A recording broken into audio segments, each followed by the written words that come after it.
Are we about to have a coaching vacancy in Berkeley? Ron Rivera is getting involved now as the GM of California football. What on earth is going on? Thomas Dunn, right for California, is here to discuss just that because I'm getting similar vibes of what just happened across the way in Palo Alto at Stanford. Thomas, you have a high-profile former NFL kind of legend coming in to be the GM. And for those of you who don't know, yes, that Ron Rivera is the general manager of Cal football, just like Andrew Luck is the general manager over at Stanford. And these are ACC schools, of course, because how could we forget to mention that? Yes. But that's where we're at. And so I hear reports of they're holding NIL dollars and they're demanding they want Ron Rivera to take control. Is this a Justin Wilcox problem and we're about to have a coaching vacancy, or he's on the hot seat, or what exactly is going on here?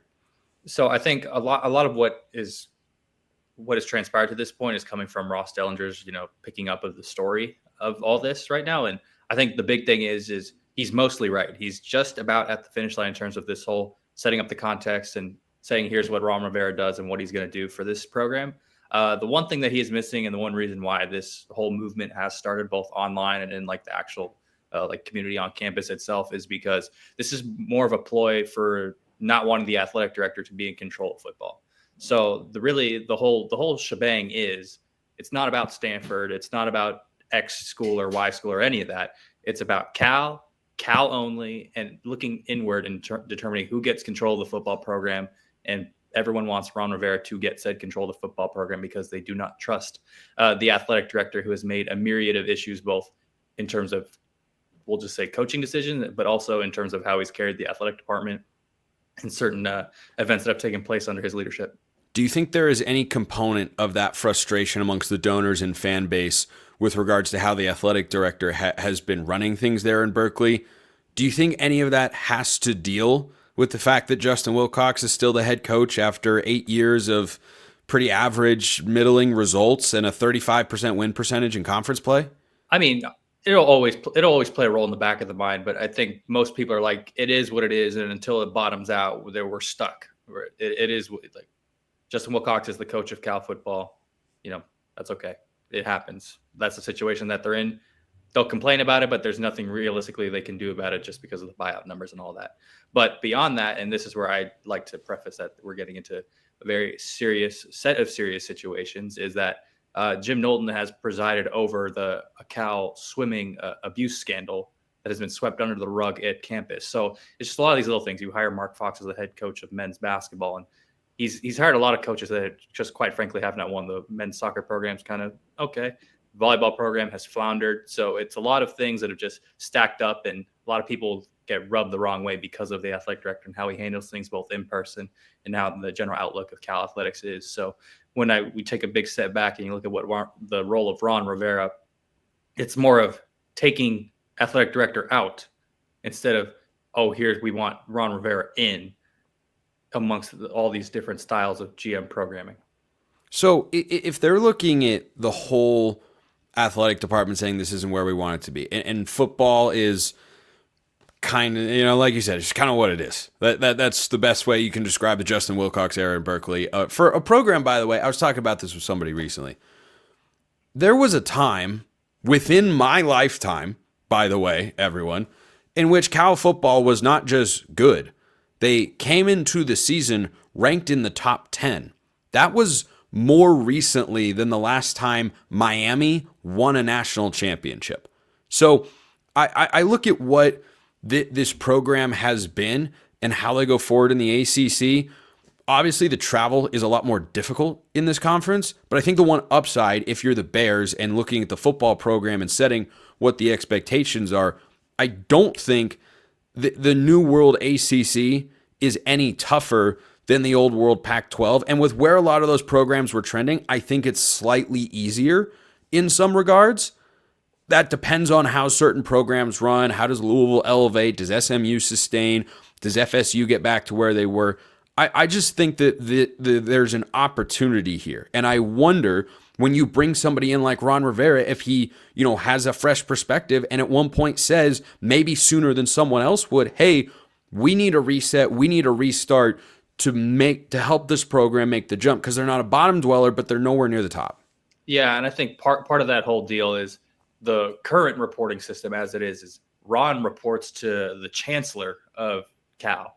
He doesn't report to the director of athletics like Justin Wilcox does. So that's currently something that the bureaucracy is going to have to figure out at some point if push comes to shove. But when it comes to other things, and I know, Carolina Panthers fans and Washington Commanders fans are going to have feelings about Ron Rivera de facto running a football team, but he will help, scout recruits. He will help put together NIL packages. He will help put together even a little bit of a game plan, according to Justin Wilcox yesterday at spring football media availability. They're working in tandem with each other, and that's all fine and well, and I'm glad that they are right now. And the only part that we aren't really sure of right now is what happens when there's either an internal conflict or disagreement. How does that move up the chain? And do they move together? Do they, for lack of a better phrase, act like adults and say, okay, we're going to move together. We're going to work together. We're going to find solutions, or we're going to have to go up to our supervisors and say, well, get it fixed. Someone's got to be right here. So that's the one part that it's really raised into question. But so far, that's kind of the understanding of where Ron Rivera is placed on the totem pole. And it remains to be seen kind of how it takes shape come actual season time. Do you get the sense that Rivera wanted to come back to his alma mater, of course, because he wanted a job in football, or because he wants to put his own imprint in there, or because he wants to help Justin Wilcox succeed? Because I think you can have a lot of different motivating factors, and you look at a guy like Andrew Luck over at Stanford, and very clearly his motivation was, I want to come and put this program in a new direction. I want to put my own stamp of approval on everything that happens here. Do you get the sense at all that that could be where Ron Rivera's head is at, and that could lead to Justin Wilcox's seat heating up more than it might otherwise if Rivera wasn't there one day? Or do you think he is in a collaborative mindset of, I want this program to succeed and I want to help Justin Wilcox thrive?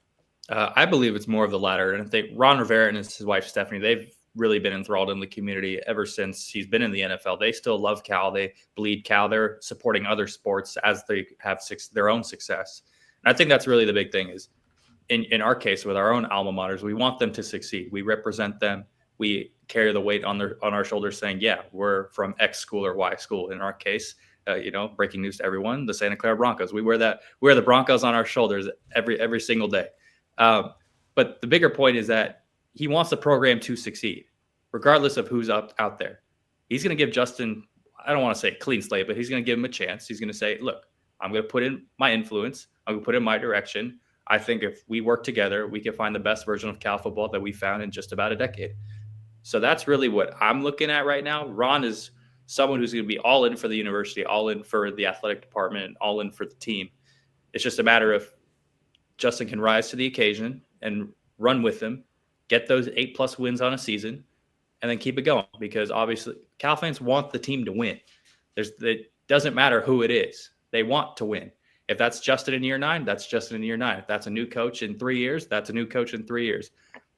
The general gist is win football games, find a way to win football games, and they believe that Ron Rivera is the guy to help lead to win on the margins, get the right talent in, and eventually have a team that wins. Tell you what I'm all in for. Football gossip. That's what I'm all in for here on the show. Thomas Dunn, WriteForCalifornia.com. Appreciate everyone listening. I will see you next time, and until then, hope you have a wonderful rest of your day.